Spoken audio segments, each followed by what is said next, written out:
شامل تھے. میں بہت پیچھے نہیں جاتا.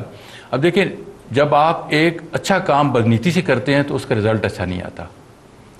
اگر آپ نیک نیتی سے اگر آپ کوئی ایسا کام آپ سے غلطی بھی ہو جاتی ہے تو اس کی تصحیح بعد میں سسٹم کر دیتا ہے, یہ لوگ کر دیتے ہیں, یہ جو آپ بعد میں اسٹیپس لیتے ہیں آپ اس کو کور اپ کر جاتے ہیں. ابھی ایوب خان کے زمانے میں آپ نے ایک بڑا اچھا, اور میں یہاں آپ سے یہ عرض کرتا چلوں کہ یہ جو لوکل باڈیز کے جو جتنے بھی سسٹمز ہوتے ہیں یہ دہائیوں میں یا سالوں میں نہیں میچور ہوتے, ان کو صدیاں لگتی ہیں. آپ کے پاس ایک بہت اچھا لوکل باڈیز کا سسٹم تھا اور وہ ملک کی ضروریات, عام آدمی کی ضروریات کو بڑا اچھی طریقے سے پورا کر رہا تھا. میں بات کر رہا ہوں ایوب خان سے پہلے جو پنچایت سسٹم تھا یا جرگہ سسٹم جو بھی تھا, اس لیے کہ پاکستان کا جو آپ کا ایجوکیشن ریٹ ہے, جتنی آپ کی تعلیم ہے کی شرح ہے, اس کے حساب سے وہ سسٹم ٹھیک تھا. اب ہونا تو یہ چاہیے تھا کہ وقت گزرنے کے ساتھ ساتھ جو لوگوں کا شعور بڑھتا ہے, تعلیم بڑھتی ہے, تو اس سسٹم کو ساتھ اس کے جو بگز ہیں اس کو ریموو کرتے جائیں اور اس سسٹم کو بہتر سے بہتر کرتے جائیں.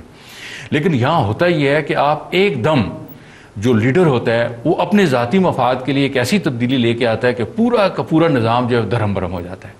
اب ایوب خان صاحب نے وہ جو لوکل باڈیز کا سسٹم تھا اس کو ختم کر کے, کیونکہ یہ تو ہمارے سامنے ہوا, میں اس کا آئی وٹنس ہوں, انہوں نے وہ بنیادی جمہوریت کا نظام لایا, صرف اس لیے لایا کہ 80,000 لوگ جو ہیں ان کو مٹھی میں لے کر کے میں اپنی جو طاقت ہے اس کو الیکٹ ہو سکے. دیکھیں 80,000 لوگوں کو قابو کرنا آسان ہے, کروڑوں کی آبادی کو مطلب ان کو خریدنا یا ان کو اتنا آسان نہیں ہے.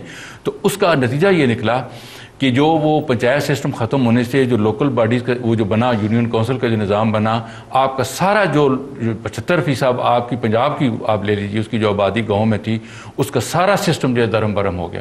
ہوا یہ کہ پہلے لوگوں کے مسائل ادھر گاؤں کے اندر ہی حل ہو جاتے تھے. اب یہ ہوا کہ انہوں نے کہا جی یونین کونسل جو کون جائے تھانے چلے جاؤ, تھانے والوں کی عیش ہو گئی, اور وہاں پہ جہاں پہ کبھی لڑائی جھگڑا قتل و غارت نہیں ہوا تھا وہاں پہ سارے کا سارا آپ کا جو انتظام تھا وہ درہم برہم ہو کے رہ گیا. اس لیے کہ ایک شخص کی بدنیتی کی وجہ سے کہ وہ ہمیشہ اپنی جو طاقت تھا اس کا دوام چاہتا تھا, اس نے سسٹم کو خراب کر دیا. چلیں جی اس کے بعد آپ آئیں, پھر آپ نے اس سسٹم کو ختم کر کے دوبارہ پھر آپ آئے لوکل باڈیز کی طرف. پرویز مشرف صاحب جو ہیں وہ ڈسٹرکٹ گورنمنٹس کا نظام لے کر کے آئے. بھائی دیکھیں اگر آپ نے اس ایک تبدیلی لے کر کے آئے ہیں تو تبدیلی آپ ان نظاموں کے ساتھ آپ کھیلیں مت.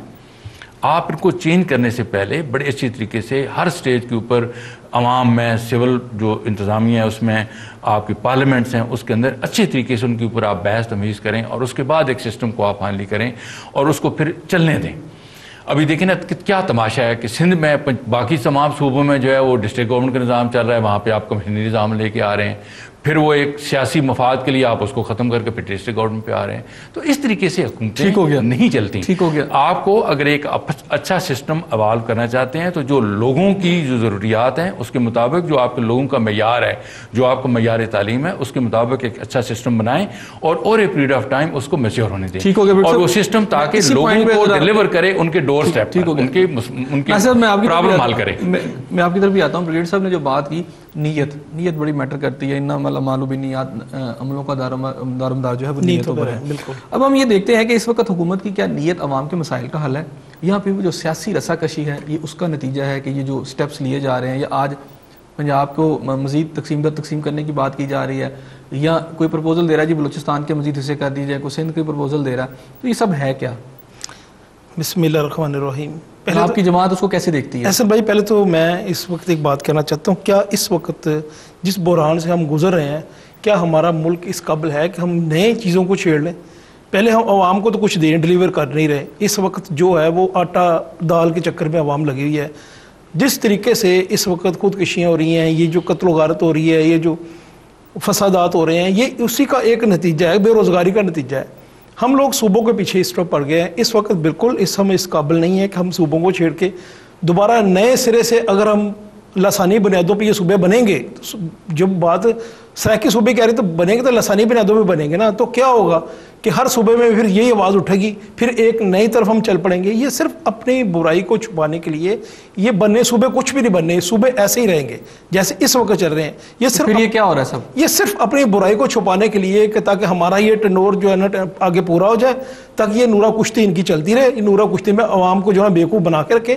اب یہ دیکھو گیس کے پیسے بڑھا دیے انہوں نے, 13% جو بڑھائے انہوں نے, عوام کے اوپر بوجھ نہیں. اور کیا ہے, گیس تو پاکستان سے نکل رہی ہے نا, باہر سے امپورٹ تو نہیں کر رہے یہ لوگ, پروڈیوس پاکستان میں ہوتی ہے, ساری پاکستان میں ہوتی ہے, سارا کچھ ہو رہی ہے.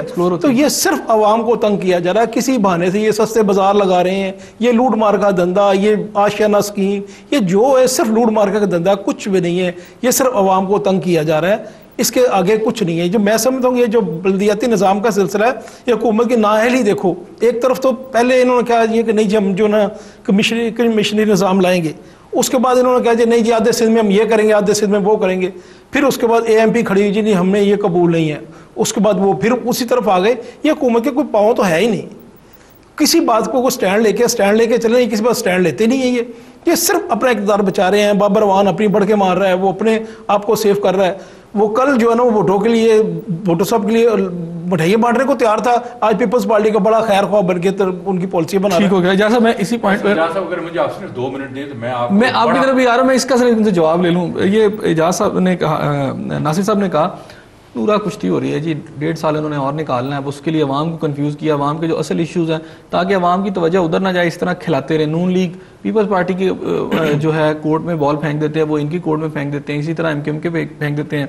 نکلنا کچھ نہیں ہے, صرف کھلاتے رہنا ہے انہوں نے. نہیں اس طرح نہیں ہے. دیکھیں جہاں تک گیس کی بات, اور جہاں تک ناصر صاحب نے کہا آشیانہ اسکیم اور دوسری چیزوں کو, ان کو اگر تھوڑا سا ٹائم اگر دیں تو میں ان کو تھوڑا دیکھیں. گیس والی بات جہاں تک ہے, یہ پورا وفاقی حکومت کا فیلئر ہے, کیونکہ آج وہ ہمارے پاس اتنے ریسورسز ہیں گیس کے, اب بھی اتنے ہیں کہ اگلے کوئی 50-100 سال ہمارے پاس گیس جتنی مرضی اس کی ہم یوز کریں یہ نہیں ختم ہوتا.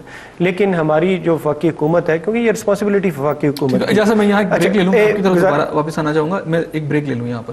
ناظرین وقت تو ایک چھوٹے سے بریک کا ملتے ہیں آپ کے ساتھ بریک کے بعد, لیکن بریک کے بعد جب میں واپس آؤں گا تو دوبارہ میں اعجاز شفیع صاحب کی طرف چلوں گا, جہاں سے سلسلہ ٹوٹا وہیں سے جوڑیں گے. ہمارے ساتھ رہیے گا.